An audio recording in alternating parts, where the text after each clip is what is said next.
The Book of Job, chapter 32 through 37. Elihu, chapter 32. So these three men ceased to answer Job, because he was righteous in his own eyes. Then was kindled the wrath of Elihu, the son of Barachel, the Buzite, of the kindred of Ram. Against Job was his wrath kindled, because he justified himself rather than God. Also against his three friends was his wrath kindled, because they had found no answer, and yet had condemned Job. Now Elihu had waited till Job had spoken, because they were elder than he. When Elihu saw that there was no answer in the mouth of these three men, then his wrath was kindled. Job chapter 32, verses 1 to 5. Why Elihu speaks. We are now introduced to a fourth member of Job's friends, Elihu. Elihu has been patiently watching and listening to the discourse between Job and his friends. Elihu can no longer contain himself, for his wrath is kindled against Job and his friends. Elihu has a righteous indignation against Job for justifying himself instead of God. Verse 2. And against Job's friends, for they had not found any answer for Job, yet had condemned him. Verse 3. We will take notice that once God speaks, Elihu is not rebuked from God, as is Job and his friends. Chapter 42, verse 7. Thus, it is my understanding that Elihu speaks that which is right concerning Job's plight. If this is the case, we would do well to listen. Elihu is the youngest of all in attendance. Verse 4, and therefore held off speaking, but he cannot contain himself any longer. And Elihu, the son of Barachel the Buzite, answered and said, I am young, and ye are very old. Wherefore I was afraid, and durst not show you my opinion. I said days should speak, and multitude of years should teach wisdom. But there is a spirit in man, and the inspiration of the Almighty giveth them understanding. Great men are not always wise, neither do the aged understand judgment. Therefore I said, hearken to me. I also will show mine opinion.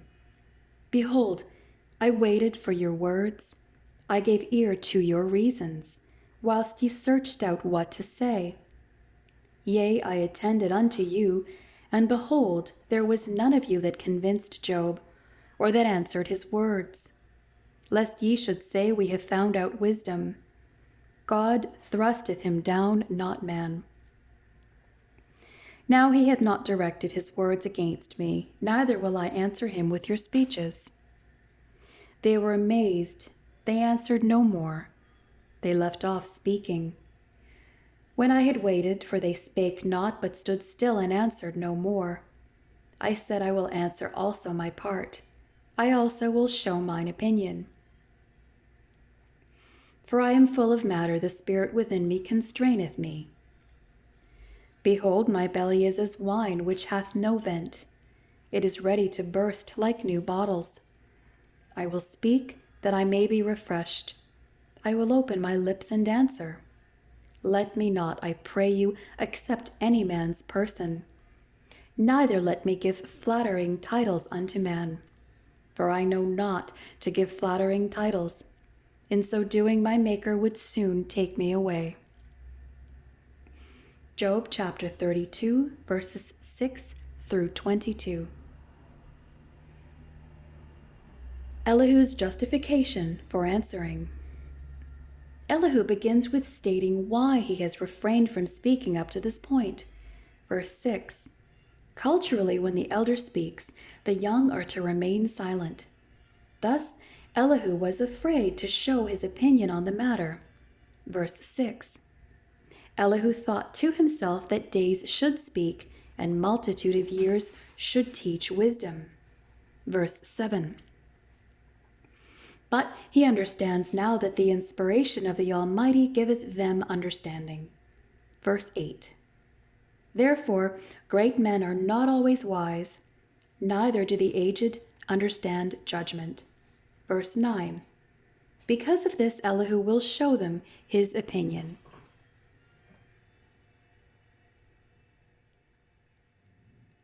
Before speaking, Elihu underscores what he has been observing. I have been listening, comments Elihu, verse 11 and 12, but there was none able to answer Job's words.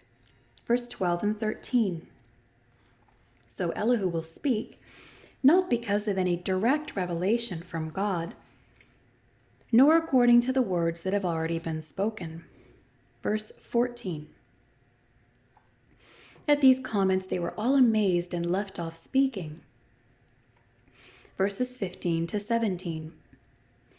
Elihu, like Jeremiah, see Jeremiah chapter 20, verse 8 and 9, is no longer able to contain his comments. His spirit within him constrains him like a belly full of wine that has no way to vent. He is ready to burst, and in so doing he will be refreshed. Verses 18 to 20. Job ends this preliminary speech with the warning that his speech will not be according to flattering words and accommodating of title or rank, but he will speak the truth. Verses 21 and 22. Chapter 33. Wherefore, Job, I pray thee, hear my speeches and hearken to all my words. Behold, now I have opened my mouth. My tongue hath spoken in my mouth. My words shall be of the uprightness of my heart, and my lips shall utter knowledge clearly. The Spirit of God hath made me, and the breath of the Almighty hath given me life. If thou canst answer me, set thy words in order before me. Stand up. Behold, I am according to thy wish in God's stead. I also am formed out of the clay. Behold, my terror shall not make thee afraid, neither shall my hand be heavy upon thee. Job chapter 33, verses 1 through 7. Elihu, Job's answer. Job had desired God to speak, but if God did speak, he is so big and powerful. How could Job stand before him? Job would naturally fear God. So who then can come along and tell the truth of the Almighty? Just as Job desired a man to take his hand in the hand of God, Job chapter 9, verse 33, so here it would seem that Elihu is saying he is fulfilling this desire. Verse 6.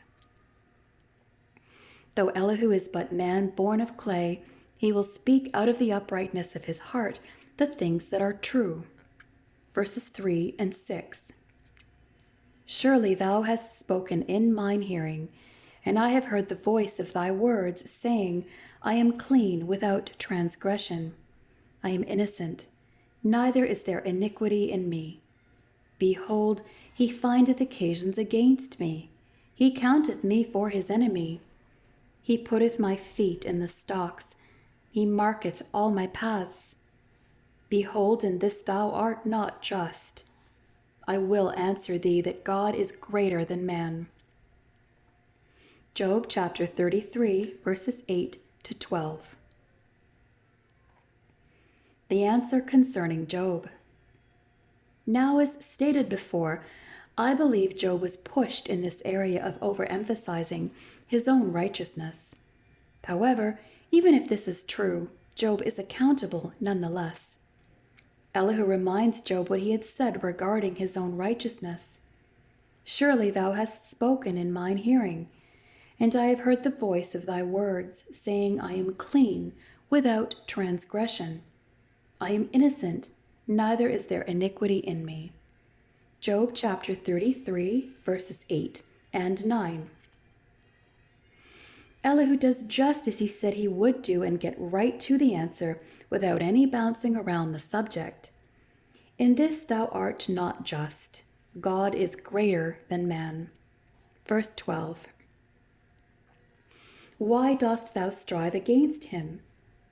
For he giveth not account of any of his matters. For God speaketh once, yea, twice, yet man perceiveth it not. In a dream, in a vision of the night, when deep sleep falleth upon men, in slumberings upon the bed, then he openeth the ears of men, and sealeth their instruction, that he may withdraw man from his purpose, and hide pride from man. He keepeth back his soul from the pit, and his life from perishing by the sword. Job chapter 33, verses 13 through 18. How and why God speaks. God does not have to give an account of his actions to any man. Verse 13. So many people have a hard time with the sovereignty of God. Man demands answers, and the bottom line is that God is not obligated to man. If God condescends to mankind, it is the grace and mercy of God. It is the grace and mercy of a loving God that would even bother to visit man, make known his ways, or keep back his soul from the pit. Verses 14 to 18. God has spoken to mankind in various ways and diverse manners. See Hebrews chapter 1, verse 1. God has graciously given revelation to mankind about himself. In times of old, it was as general as the creation itself. Psalm 19. Now it is through the word of God. But why has God spoken to mankind? Elihu says that he may withdraw man from his purpose and hide pride from man. He keepeth back his soul from the pit, and his life from perishing by the sword. Job chapter 33, verses 17 and 18. Anyone who cannot see the mercy and grace and goodness of God is willfully ignorant. He is chastened also with pain upon his bed, and the multitude of his bones with strong pain, so that his life abhorreth bread, and his soul dainty meat. His flesh is consumed away, that it cannot be seen, and his bones that were not seen stick out. Yea, his soul draweth near unto the grave, and his life to the destroyers. If there be a messenger with him, an interpreter, one among 1,000, to show unto man his uprightness, then he is gracious unto him, and saith, Deliver him from going down to the pit. I have found a ransom. His flesh shall be fresher than a child's. He shall return to the days of his youth. He shall pray unto God, and he will be favorable unto him. And he shall see his face with joy, for he will render unto man his righteousness. He looketh upon men, and if any say, I have sinned and perverted that which was right, and it profited me not, he will deliver his soul from going into the pit, and his life shall see the light. Lo, all these things worketh God oftentimes with man. Job chapter 33, verses 19 to 29. The humility of man commands the grace of God. When sickness or starvation or a myriad of things come upon man, and man turns to God, verses 19 to 22, God will deliver his soul from going into the pit, and his life shall see the light. Verse 28. What a merciful God! He is so merciful and full of grace, of which this passage only underscores. To bring back his soul from the pit, to be enlightened with the light of the living. Mark well, O Job, hearken unto me. Hold thy peace, and I will speak. If thou hast anything to say, answer me. Speak, for I desire to justify thee. If not, hearken unto me. Hold thy peace, and I shall teach thee wisdom. Job chapter 33, verses 30 to 33. What confidence Elihu has. Elihu asks Job if he has anything to say, speak now, or else remain silent, for he will teach him wisdom. Job chooses silence, and rightfully so, for Elihu will speak the truth, and when he is done, God will seal the matter altogether.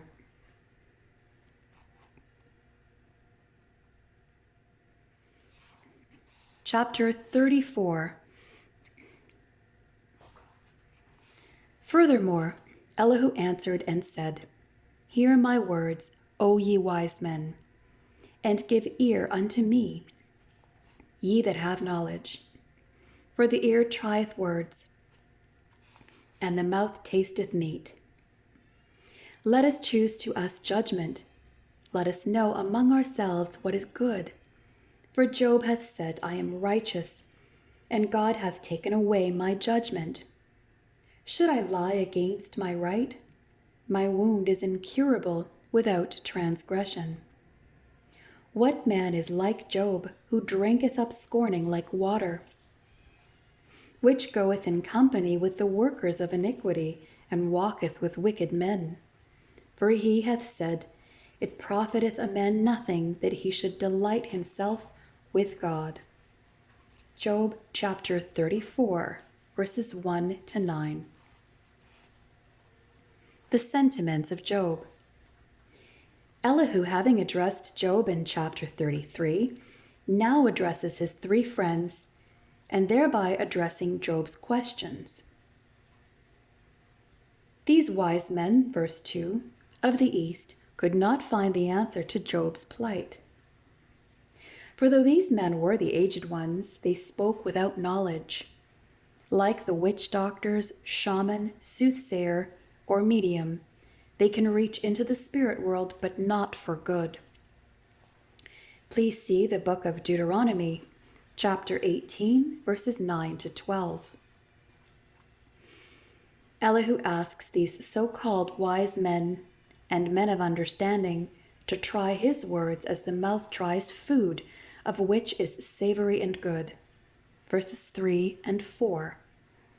Elihu boils down Job's sentiments into two thoughts. God is unjust in his actions towards Job, verses 5 and 6. And what point is there in living right if I suffer a wicked person?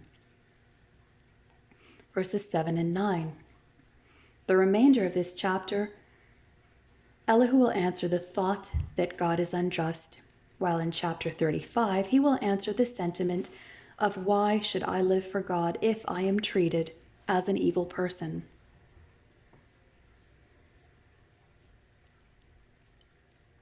Therefore hearken unto me, ye men of understanding. Far be it from God that he should do wickedness, and from the Almighty that he should commit iniquity. For the work of a man shall he render unto him, and cause every man to find according to his ways. Yea, surely God will not do wickedly, neither will the Almighty pervert judgment. Who hath given him a charge over the earth? Or who hath disposed the whole world? If he set his heart upon man, if he gather unto himself his spirit and his breath, all flesh shall perish together, and man shall turn again unto dust. Job chapter 34, verses 10 through 15. The justice of God. Elihu's first argument as to whether God is unjust in his actions is if God is unjust, then he is able to do iniquity. The very thought that there is injustice on God's part would necessitate that God could commit iniquity, or that there is wickedness with God, and this is simply not true. Elihu states, For the work of a man shall he render unto him, and cause every man to find according to his ways. Yea, surely God will not do wickedly, neither will the Almighty pervert judgment. Who hath given him a charge over the earth, or who hath disposed the whole world. Please refer to the book of Job, chapter 34, verses 11 to 13, as well as Psalm 92, verse 15, and the book of Leviticus, chapter 11, verse 45. There is no injustice with God. If there is any perceived injustice on our part, it is wholly due to our finite and fallen minds. For who hath given him a charge over the earth? Verse 13. The answer is no one. He is God, the creator of all things. For if God decided to take the spirit of man from man, man would perish. Verses 14 and 15. If now thou hast understanding, hear this. Hearken to the voice of my words. Shall even he that hateth right govern? And wilt thou condemn him that is most just?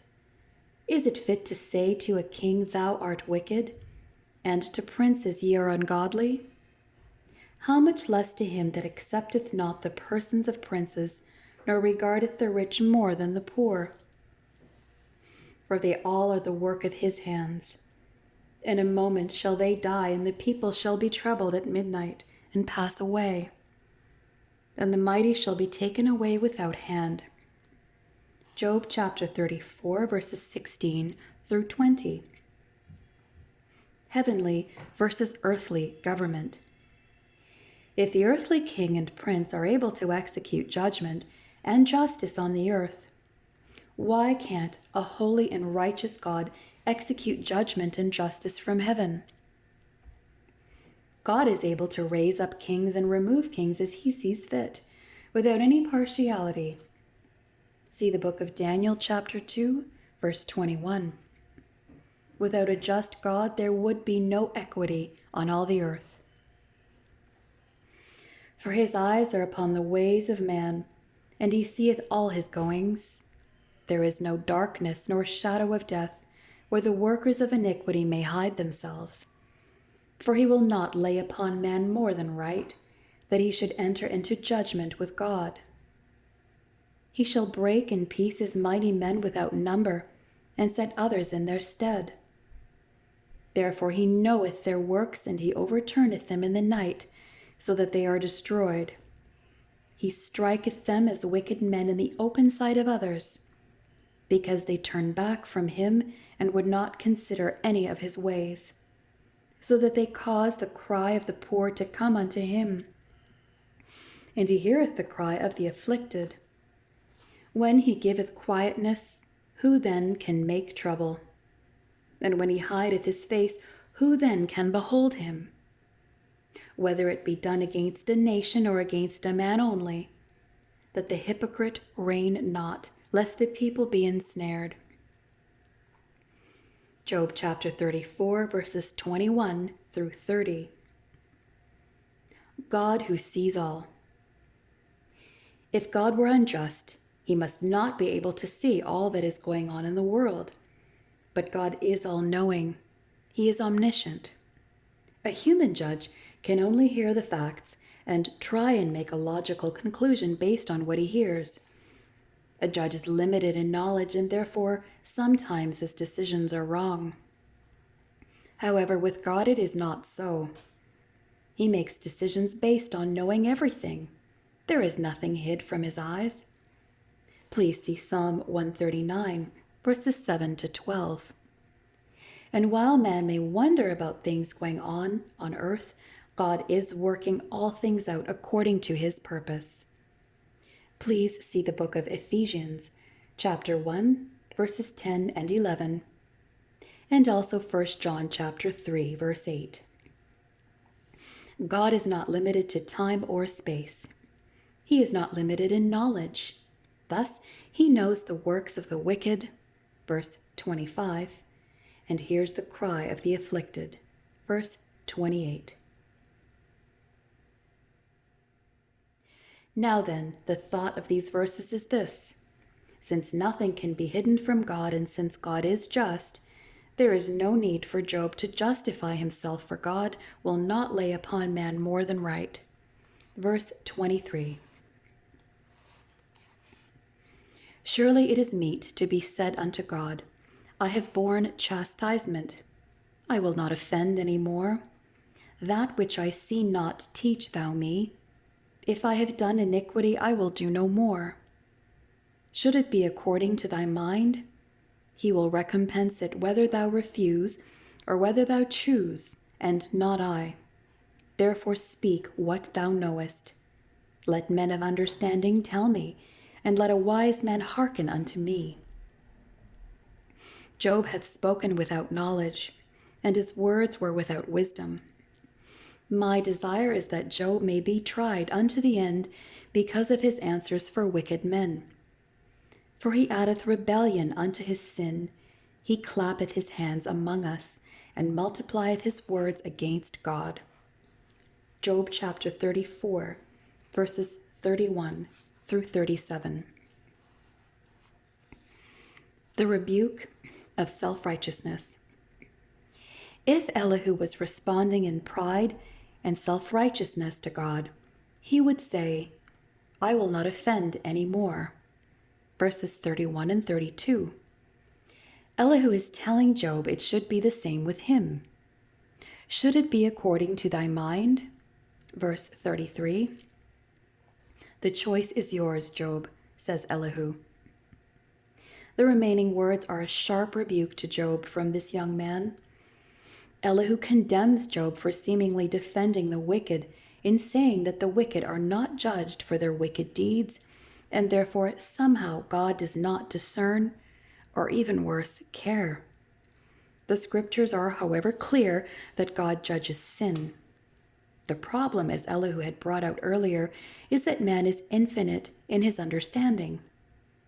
Man concludes that because wickedness of men is not dealt with immediately, that somehow God does not care or is indifferent. Nothing could be farther from the truth. God is a very long-suffering being towards sin, not willing that any should perish, but this does not mean that judgment is withheld. Because sentence against an evil work is not executed speedily, therefore the heart of the sons of men is fully set in them to do evil. See the book of Ecclesiastes, chapter 8, verse 11.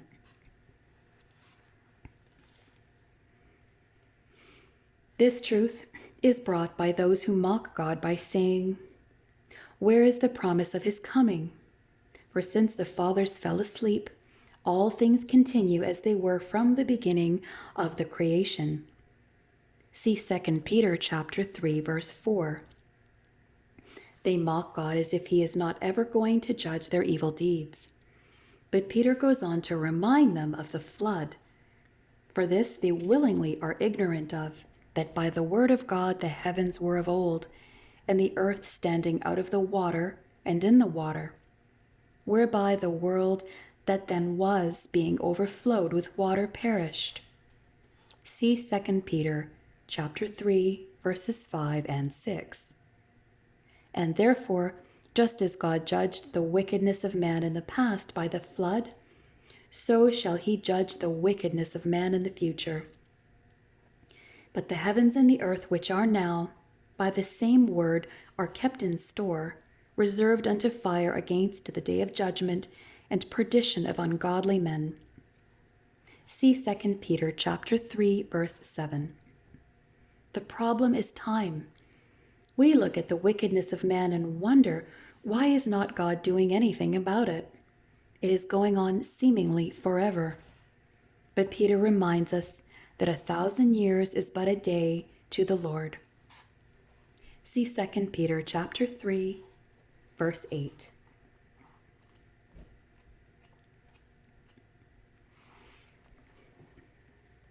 Chapter 35. Elihu spake moreover and said, thinkest thou this to be right, that thou sayest, my righteousness is more than God's? For thou sayest, what advantage will it be unto thee? And what profit shall I have if I be cleansed from my sin? I will answer thee and thy companions with thee.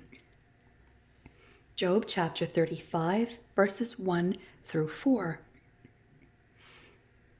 Elihu, having answered the first thought of Job, and that God is not just, chapter 34, now answers the second of Job's sentiments, which is, what point is there in living right if I suffer as a wicked person? Elihu will now answer Job and his friends together. Verse 4. Look unto the heavens and see, and behold, the clouds which are higher than thou. If thou sinnest, what doest thou against him? Or if thy transgressions be multiplied, what doest thou unto him? If thou be righteous, what givest thou him? Or what receiveth he of thine hand? Thy wickedness may hurt a man as thou art, and thy righteousness may profit the Son of Man.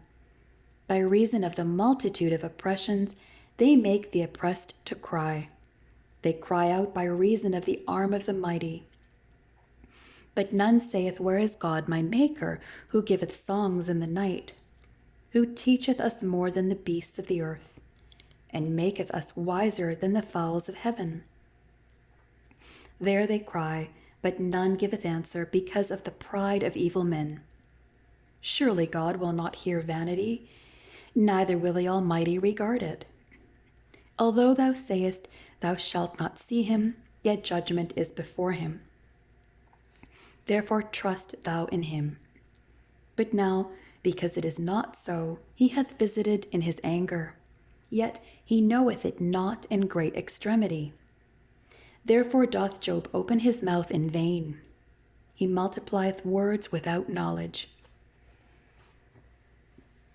Job chapter 35, verses 5 through 16. The character of God. Elihu's argument is that the righteousness or unrighteousness of man has no bearing on the character of God. Our sins or good works may affect people around us, and it certainly grieves God, but our good deeds cannot bribe God, and our misdeeds cannot threaten him. God's character is the same whether men obey him or disobey him. God cannot change for the better because he is perfect, and he cannot change for the worse because he is holy. Verses 5 through 10. How is it that mankind is dealt with down through the ages? Well, it is as varied as mankind itself. But one thing is certain, judgment will come on the wicked one day. Verse 14.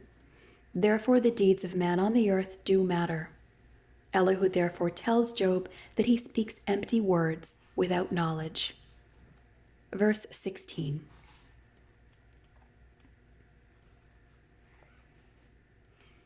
Chapter 36. Elihu also proceeded and said, Suffer me a little, and I will show thee that I have yet to speak on God's behalf. I will fetch my knowledge from afar, and will ascribe righteousness to my Maker. For truly my words shall not be false. He that is perfect in knowledge is with thee. Job chapter 36, verses 1 to 4. Speaking on behalf of God. Elihu states he is speaking on God's behalf.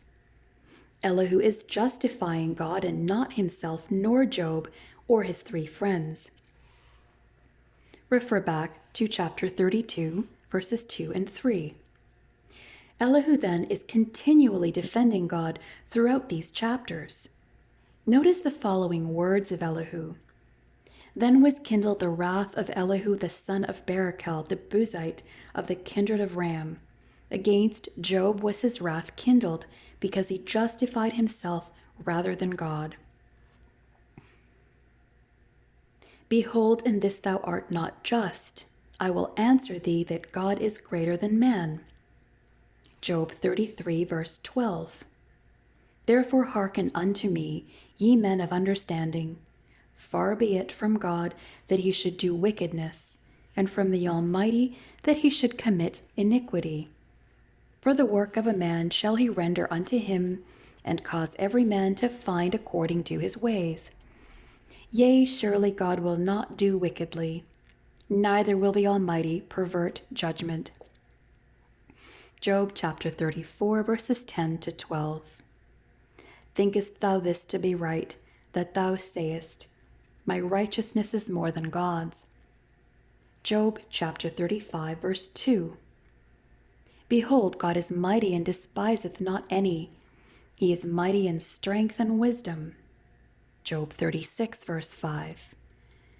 Behold, God is great, and we know him not, neither can the number of his years be searched out. Job 36, verse 26. Yes, Elihu is speaking on God's behalf, verse 2. He is ascribing righteousness to his Maker, verse 3. Elihu has been speaking of the attributes of God and will continue to do so until he leaves off speaking. God is not like man. He is higher than the heavens and mightier than 10,000, and in knowledge there is none that can compare. These are the sentiments of Elihu. Behold, God is mighty and despiseth not any. He is mighty in strength and wisdom. He preserveth not the life of the wicked, but giveth right to the poor. He withdraweth not his eyes from the righteous, but with kings are they on the throne. Yea, he doth establish them forever, and they are exalted. And if they be bound in fetters, and be holden in cords of affliction, then he showeth them their work, and their transgressions that they have exceeded. He openeth also their ear to discipline, and commandeth that they return from iniquity. If they obey and serve him, they shall spend their days in prosperity, and their years in pleasures. But if they obey not, they shall perish by the sword, and they shall die without knowledge. Job chapter 36, verses 5 through 12. God judges kings of the earth. God is mightier and wiser than all the kings of the earth. Verses 5 to 7. God judges righteously between the wicked and the poor. He withdraws not his eyes from the righteous. Verse 7. If the kings of the earth do iniquity, God will judge them with fetters and cords of affliction, that they might understand their transgression, that they have exceeded. Verses 8 and 9. And if through their affliction they open their ear and return from iniquity, obeys and serves God, God will give them in their remaining of days prosperity and pleasure. Verses 10 and 11. However, if they obey not, they shall perish by the sword, and they shall die without knowledge. Verse 12. The truth of these passages is seen in the lives of all those who ruled over Israel. Uzziah, for example, was marvelously helped of God until he was strong. Please see 2 Chronicles chapter 26, verses 1 through 16. But the hypocrites in heart heap up wrath. They cry not when he bindeth them. They die in youth, and their life is among the unclean. He delivereth the poor in his affliction, and openeth their ears in oppression. Even so would he have removed thee out of the strait into a broad place, where there is no straightness, and that which should be set on thy table should be full of fatness. But thou hast fulfilled the judgment of the wicked. Judgment and justice take hold on thee. Because there is wrath, beware lest he take thee away with his stroke. Then a great ransom cannot deliver thee. Will he esteem thy riches? No, not gold, nor all the forces of strength. Desire not the night when people are cut off in their place. Take heed, regard not iniquity, for this hast thou chosen rather than affliction. Job chapter 36, verses 13 through 21. Elihu's accusation of hypocrisy. Elihu now moves to the hypocrite in heart compared to the king. The hypocrite, because he is deceiving his own heart, will not cry at the discipline of God. verses 13 and 14. Even so would God have removed thee to the safe place and set at Job's table fatness, verse 16.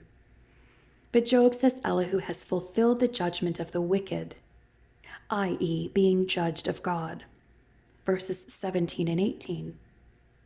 Be careful, says Job, that God does not destroy you as God does the wicked, verse 18. And if God desires to continue in his judgments against you, all the riches in the world will not be able to save you. Verses 18 and 19. Take heed, says Elihu to Job, to not choose to regard iniquity over being corrected by God. Verses 20 and 21. Behold, God exalteth by his power. Who teacheth like him? Who hath enjoined him in his way? Or who can say thou hast wrought iniquity? Remember that thou magnify his work which men behold. Every man may see it. Man may behold it afar off. Behold, God is great, and we know him not. Neither can the number of his years be searched out. For he maketh small the drops of water. They pour down rain according to the vapor thereof, which the clouds do drop and distill upon man abundantly. Also, can any understand the spreadings of the clouds, or the noise of his tabernacle? Behold, he spreadeth his light upon it, and covereth the bottom of the sea. For by them judgeth he the people, he giveth meat in abundance. With clouds he covereth the light, and commandeth it not to shine by the cloud that cometh betwixt. The noise thereof showeth concerning it, the cattle also concerning the vapor. Job chapter 36, verses 22 through 33. Who can teach God? Elihu now continues to remind Job and his friends of the greatness of the wisdom and knowledge of God. Verses 22 to 26. Who is there among the sons of men that can instruct the Almighty? Please see Job chapter 40, verse 2. Who can teach like God? Who can enter into judgment with God? Could mankind look into the heaven and instruct God in the making of the heavens? Or can mankind look into the creation of the earth and say God should have made this animal this way or that? No, God's knowledge compared to man's is less than one grain of sand compared to the oceans of the world. Look at the creation all around us. Does not it teach of the greatness of God in knowledge and wisdom? Verses 24 and 25. Take, for instance, the water cycle of the earth, says Elihu. Think of the wisdom of God in how, following the flood, he in his mercy provided water for the earth. Prior to the flood, it was provided by a mist from the ground. Please see the book of Genesis chapter 2, verse 6. However, because of sin, God made another way to provide for the needs of his creation. Through evaporation, the water droplets collect into clouds, which God moves by the winds to the necessary parts of the earth. Verses 27 and 28. Elihu continues with, also, can any understand the spreading of the clouds, or the noise of his tabernacle? Verse 29. The ramifications of this reach beyond just the heavens and clouds of our atmosphere and beyond just thunder. However, it is first and foremost referring to the clouds of heaven, which are spread out upon the earth. And when the clouds are spread out upon the earth, they can create lightning, which creates thunder, the noise of his tabernacle. God spreads his light upon the clouds. Lightning, and the waters cover the depths of the sea. Verse 30. It is by these things God judges his people, and by these he gives meat in abundance. Verse 31. In other words, it is by the giving and receiving of water upon the earth that mankind waters his crops, and it is by this that creation thrives. It is also by flood and drought judgment against mankind is given.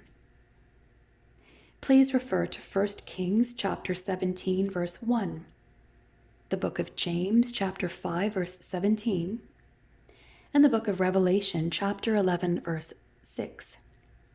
By the cloud God gives reprieve from the heat of the sun. Verse 32. The animals themselves discern such changes in the atmosphere. Verse 33. If you want to know inclement weather, discern the animal creation. All animals' movements are governed by weather patterns, as a fisherman or hunter. Chapter 37. At this also my heart trembleth and is moved out of his place. Hear attentively the noise of his voice, and the sound that goeth out of his mouth. He directeth it under the whole heaven, and is lightning unto the ends of the earth. After it a voice roareth, he thundereth with the voice of his excellency, and he will not stay them when his voice is heard. God thundereth marvelously with his voice. Great things doeth he which we cannot comprehend. Job chapter 37, verses 1 through 5. The voice of God. There is no break here in thought from the previous chapter. Elihu is still underscoring the greatness of God as seen by his creation, and specifically the thunder of heaven. Verses 2 to 5. Thunder is likened to the voice of God. Please see the book of Job chapter 40, verse 9, and also refer to the book of John chapter 12, verse 29, and the book of Revelation chapter 14, verse 2. For he saith to the snow, Be thou on the earth, likewise to the small rain, and to the great rain of his strength. He sealeth up the hand of every man, that all men may know his work. Then the beasts go into dens and remain in their places. Out of the south cometh the whirlwind, and cold out of the north. By the breath of God frost is given, and the breadth of the waters is straitened. Also by watering he wearieth the thick cloud. He scattereth his bright cloud. And it is turned round about by his counsels, that they may do whatsoever he commandeth them upon the face of the world and the earth. He causeth it to come whether for correction, or for his land, or for mercy. Job chapter 37, verses 6 through 13. God's command over creation. Elihu says very interesting things regarding the command of God over his creation. God commands the snow and rainfall. Verse 6. God seals up that hand of man that all men may know his work. Verse 7. Everyone on the face of the earth has a distinct fingerprint that no matter what his hand touches, all men may know who it was. The fingerprint of mankind proves that there is a great and mighty designer. In winter, the bear knows it's time to retreat to the dens, for they feel the chill of the cold out of the north. Verses 8 and 9. When the frost comes and the waters begin to freeze. Verse 10. God also wearieth the dark clouds, so they drop water and become bright in color and are scattered about the earth to fulfill his will. Verses 11 and 12. All this purpose in the weather on the earth is done for 3 reasons: for correction, for his land's sake, and for mercy even to the unjust. Please refer to Matthew chapter 5, verse 45.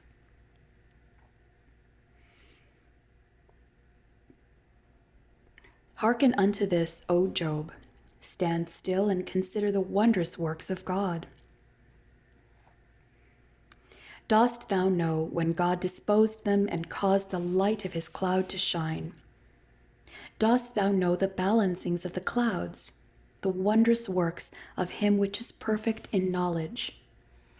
How thy garments are warm when he quieteth the earth by the south wind. Hast thou with him spread out the sky, which is strong, and as a molten looking glass?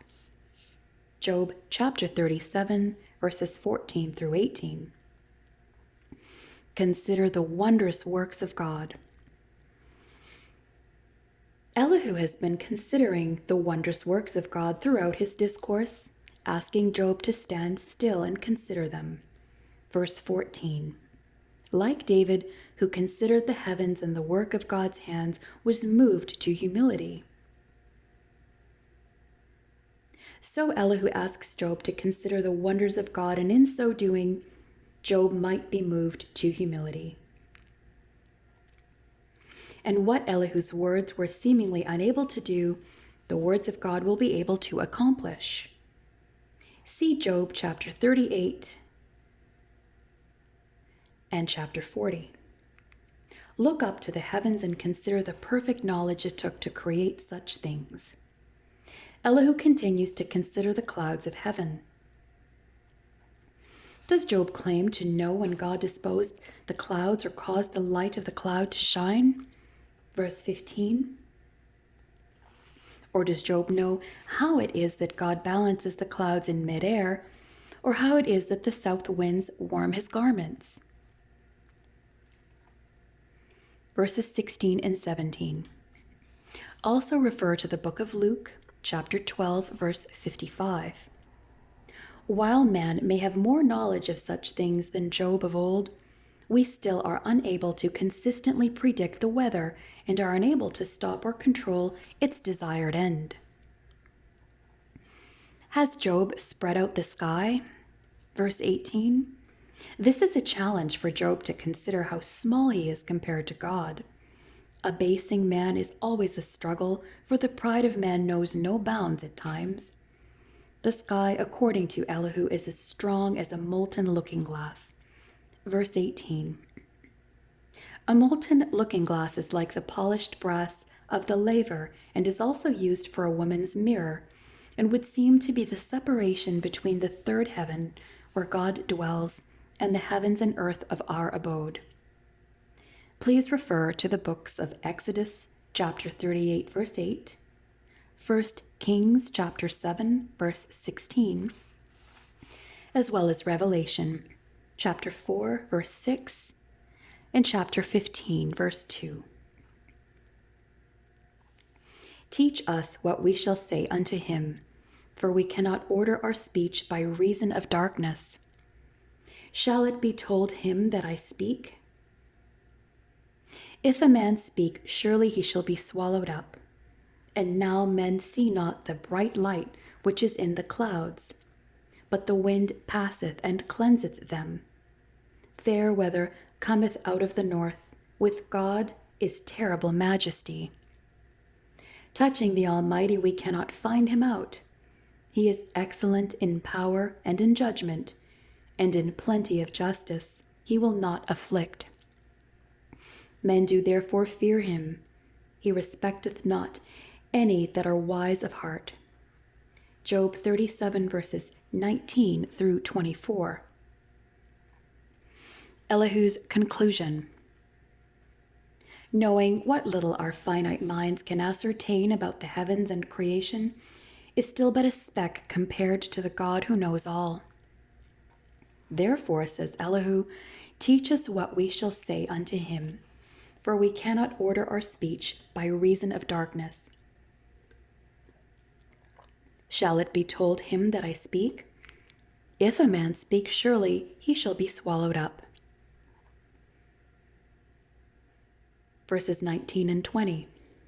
The whole sum of Elihu's words over the last 5 chapters are found in verses 22 and 23 and 24. Fair weather cometh out of the north, with God is terrible majesty. Touching the Almighty, we cannot find him out. He is excellent in power and in judgment and in plenty of justice. He will not afflict. Men do therefore fear him.